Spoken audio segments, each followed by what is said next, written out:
Hello Gates. Nicholson's beef with David Spade is less about scripts and more about ego, power, and a romantic entanglement. According to some reports, Spade revealed Nicholson asked out his girlfriend in front of him. This sounds less like I didn't like his acting and more like I felt humiliated. For Nicholson, someone undermining him in front of peers was unacceptable. If you're working with a legend who prizes dominance, you cross a boundary. What the story teaches, in the world Nicholson occupies, perceived respect, or lack thereof, is everything. On the set of Goin' South, Nicholson directed and co-starred with Belushi. But the relationship fractured. Belushi allegedly said that Nicholson treated me like shit and I hate him.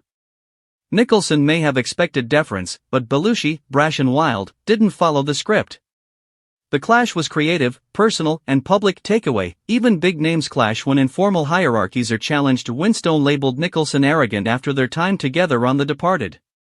It wasn't just personality. Winstone said Nicholson treated others poorly, and that arrogance was the issue. For Nicholson, that likely represented a lack of respect. Lesson: talent may draw you near, but character keeps you there. Reports claim Nicholson slapped down Cher early in The Witches of Eastwick. He told her she was too old and not sexy for a role. Cher cried. Again, power, image, and status dominate. Nicholson may have defended his turf and in doing so, created a serious rift. Insight: words from someone of Nicholson's status carry weight and damage. Davis recounts that Nicholson propositioned her after a dinner with casting directors. She turned him down and they never worked together. Here's what's subtle: it wasn't only the act, but the implication.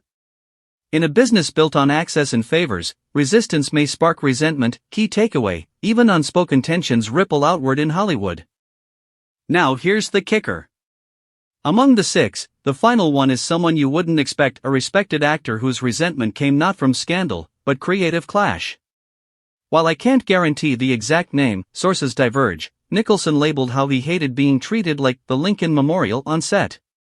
In other words, no matter how famous you are, if you feel you're just a pedestal for others, you'll fight back. For Nicholson at 88, naming these six was his way of reclaiming control, of saying, respect me or leave. What's the result of naming them? A legacy not only of performance, but of friction. And we're not talking gossip, we're examining how power, collaboration, and resentment shaped a career. Here's what you should walk away with: even icons like Nicholson don't escape conflicts. The hated six reflect deeper truths about respect, ego, collaboration, and what happens when those break down.